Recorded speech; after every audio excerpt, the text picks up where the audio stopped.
Bonjour à tous, nous allons voir dans la leçon d'aujourd'hui comment compter l'infiniment petit. Donc nous allons voir comment calculer la masse d'une molécule à partir de la masse des atomes qui la composent, puis comment déterminer le nombre de molécules dans un échantillon, et enfin nous verrons la notion de mol. Donc première partie, nous allons voir comment déterminer la masse d'une entité, donc plus particulièrement d'une molécule dans ce cas-là. Alors, une molécule est composée d'atomes. Ça peut être des atomes identiques ou des atomes différents, peu importe. Et chaque type d'atome, chaque élément, a une masse différente. Donc, le plus léger des atomes, c'est l'hydrogène avec une masse de 1,67 fois 10 puissance moins 27 kg. Et le plus lourd des atomes stables, c'est le plomb avec une masse de 340 fois 10 puissance moins 27 kg, soit 200 fois plus lourd environ. Donc dans le cas où vous avez à déterminer la masse d'une molécule, on vous fournira ce tableau des masses.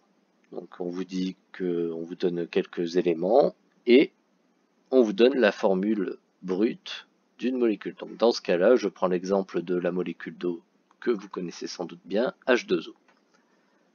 Donc dans le tableau, j'ai bien la masse de l'hydrogène, première ligne, et la masse de l'oxygène, donc je vais pouvoir procéder. Donc la molécule d'eau, il faut regarder de quoi elle est composée. La molécule d'eau, je le rappelle, la formule est H2O, 2 atomes d'hydrogène, 1 atome d'oxygène. Donc pour calculer la masse de la molécule d'eau, il suffit que je multiplie la masse de l'hydrogène par 2, vu qu'on a 2 atomes d'hydrogène, donc 2 fois masse de l'hydrogène, plus la masse de l'oxygène, masse d'un atome d'oxygène. Je fais l'application numérique et je trouve 29,9 fois 10 puissance moins 27 kg. Donc ça c'est une masse très faible, c'est la masse d'une molécule d'eau. Et sur la détermination de la masse d'une entité, d'une molécule, c'est tout ce que vous avez à savoir faire.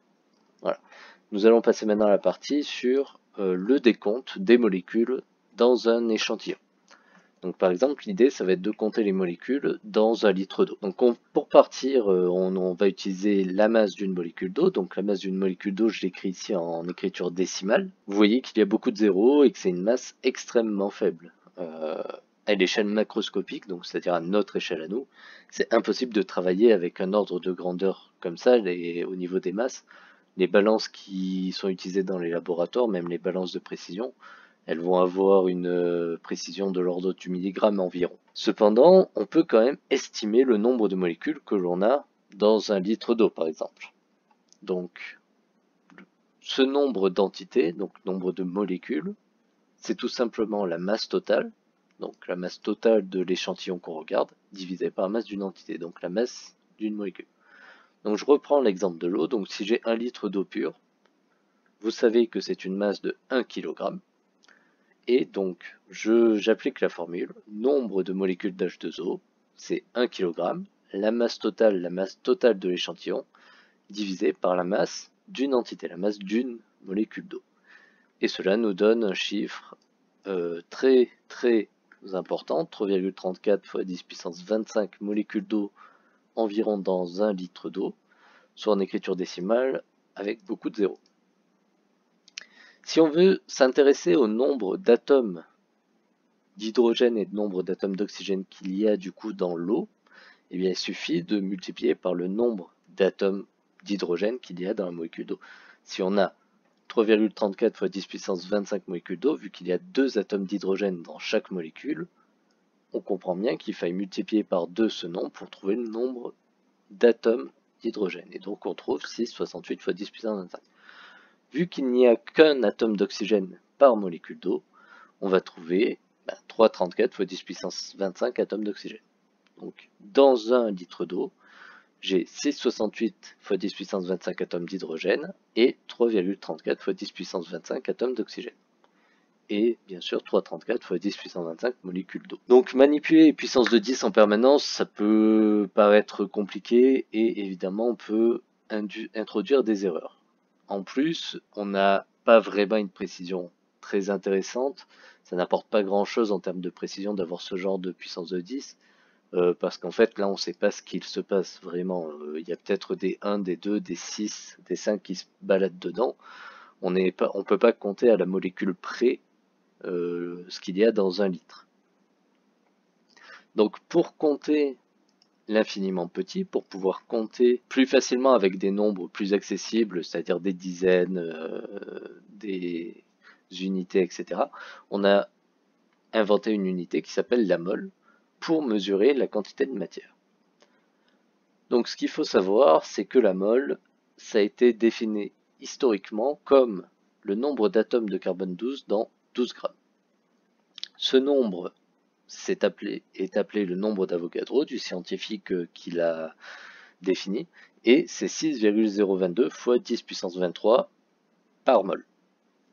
Donc ce que cela signifie, c'est que il y a 6,022 fois 10 puissance 23 éléments par mol. Donc éléments, on le remplace par ce qu'on veut. Truc, machin, molécules, etc. La notion de mol, c'est vraiment la même notion que douzaine, ou dizaine, ou centaine, etc. C'est-à-dire que si je parle de 3 douzaines d'œufs, vous savez que cela signifie qu'on a 3 fois 12, soit 36 œufs. Maintenant, si j'ai 3 moles d'œufs, eh bien cela signifie que j'ai 3 fois 6,022 fois 10 puissance 23, ce qui fait 18,066 fois 10 puissance 23 E. Et ça fait vraiment beaucoup d'œufs.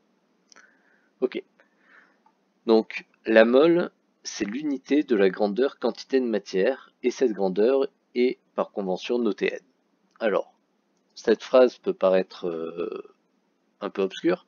Ce qu'il faut garder en tête là, c'est que si je l'explique si je fais une analogie, je pourrais dire que le kilogramme est l'unité de la grandeur masse, et cette grandeur est par convention notée petit m.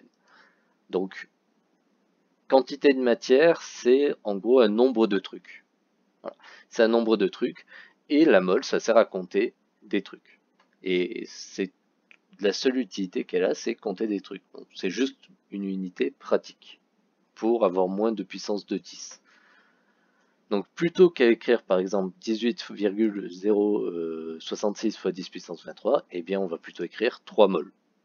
Voilà. Donc pour déterminer le nombre de moles d'un échantillon, il faut connaître le nombre d'éléments qu'il compose, donc n entités. Donc là je vais le noter, n entités qu'on a définies à la partie précédente, et le nombre d'Avogadro. Le nombre d'Avogadro. Donc, la formule, c'est N, donc la quantité de matière en mol, est égale à N entités sur Na, nombre d'Avogadro. Et donc ça donne des mols. Donc si je reprends l'exemple de la partie 2, avec le nombre de molécules d'eau dans un litre d'eau. Donc, j'applique la formule. Donc, quantité de matière de H2O est égale à nombre de molécules de H2O divisé par le nombre d'Avogadro. Donc on avait trouvé 3,34 fois 10 puissance 25 divisé par le nombre d'Avogadro qui sera une donnée, et c'est égal à 55,5 mol.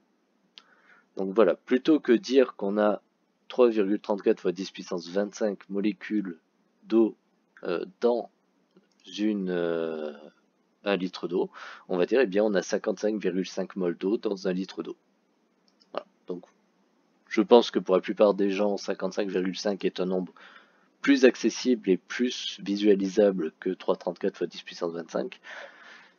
Donc, c'est là l'utilité de la mol, c'est juste une utilité, vraiment très pratique. Il n'y a pas d'intérêt beaucoup plus profond que ça. Vous allez l'utiliser en fait au fur et à mesure que vous avancez en chimie, vous allez l'utiliser sans même réfléchir à qu'est-ce que c'est une mole finalement. Vous allez juste l'appliquer. C'est-à-dire que si vous faites réagir une mole de méthane avec une mole de dioxygène, on s'en fiche de savoir combien il y a de molécules dans une mole. C'est juste on fait une mole, on sait que c'est le même nombre de choses. Donc pour résumer,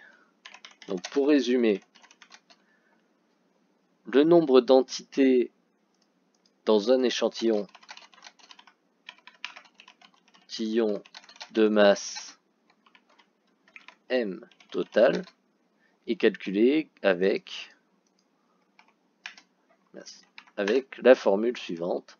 qui est n entités est égal à masse totale sur m entités.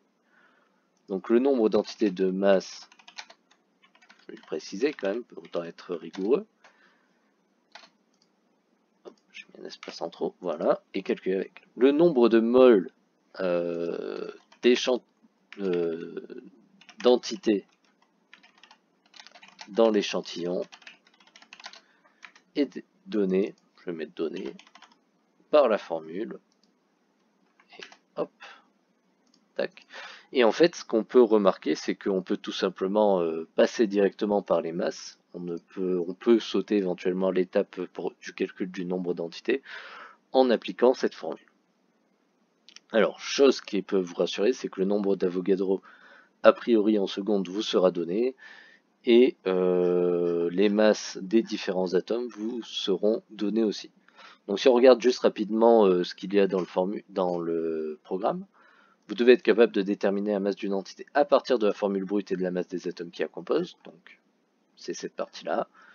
Et ensuite, vous devez savoir déterminer le nombre d'entités et la quantité de matière en mol d'une espèce dans une masse d'échantillon. Donc c'est-à-dire en fait, vous devez savoir faire le raisonnement qu'il y a dans cette leçon du début à la fin, c'est-à-dire partir d'une formule brute, donc H2O, calculer la masse de cette molécule, à partir des données bien sûr, puis calculer le nombre d'entités, donc le nombre de molécules d'eau qu'il y a dans une certaine masse d'eau, et enfin arriver à la quantité de matière en mol, avec comme donnée la constante d'Avogadro. Voilà, donc c'est tout pour cette leçon. J'espère que ça aura éclairé. Je sais que c'est pas une leçon forcément facile à comprendre pour tout le monde. Et en fait, ce dont je me suis rendu compte, c'est que finalement, la meilleure des choses qu'il y a à faire sur la mol, c'est de se poser le moins de questions possible quand vous l'utilisez. On vous dit qu'on fait réagir une mole de méthane avec une mole de dioxygène, vous vous posez pas la question de qu'est-ce qu'il y a une mole, c'est juste comme ça. Voilà, ce que ça veut dire, c'est juste qu'on fait réagir le même nombre de molécules de dioxygène et de méthane ensemble. Voilà. Donc à bientôt pour une prochaine leçon.